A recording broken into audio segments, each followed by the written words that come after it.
আর একটা অংশ আমাকে সমিতিতে রাখবো। এটা ইসলামিক ব্যাংক আছে, ইসলামিক এনজিও যেগুলো আছে, ইসলামিক শরিয়া মোতাবেক আর কি চলা। আর আপনি যে কথাটা কইছেন আমরা একটা সমস্যা পড়ে গেছি, না আবুল আলী হুমকি দিয়ে দে দাও তোমার ভূমি, কারণ আমার টাকা নেই, আমরা এইখানে 2 লাখ টাকা জমা আছে। না এই টাকা নেওয়া যাবে না, এই টাকা নেওয়া যাবে না, এই টাকা নেওয়া যাবে না। না না এই টাকা আপনার জন্য, আপনার কল্যাণের জন্য, এই টাকা আপনার জমির আন্দোলনের জন্য না। এই সমিতির মাধ্যমে রাখো। ওর প্রশ্নটা আবার আমি বলি, এই সমিতি ঢাকায় বিভিন্ন গ্রুপের সাথে, কমিটির সাথে সদস্য হিসেবে, তখন ওইখান থেকে ফান্ড আসবে ওই মামলা চালানের, ম্যাজিস্ট্রেট কোর্টের, ডিসি কোর্টের, হাইকোর্টের মামলা চালানের, তারা টাকা দিয়ে মামলা চালাবে, আমরা ওইখানে সদস্য হয়ে যাবো। ঠিক আছে, চিন্তা আপনারা করেন না। ওটা চর বাংলায় করছি, সেটা হয়েছে, হ্যাঁ এটা সব চালাইতে আছে, বলাই করছি, ওটা হয়েছে সাতক্ষীরা করছি, সব হ্যাঁ।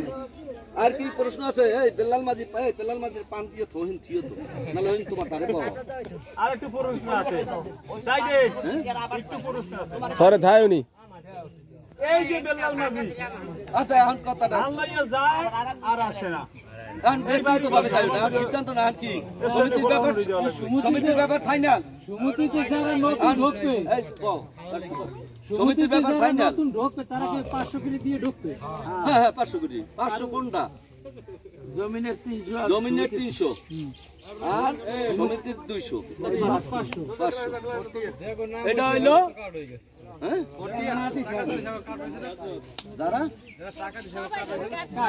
কার্ড নাই তা করে কার্ড দেবো না তো, কাট নাই, বই তাদেরকে দেওয়া হইবে না।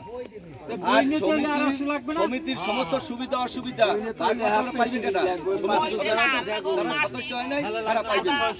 আপনি বই পাইবেন, টাকা দিয়েছেন না, বইটা পাইবেন, বইটা ছাপাই লোক ছাপাই। আগে টাকা দেন নাই, এখন আমার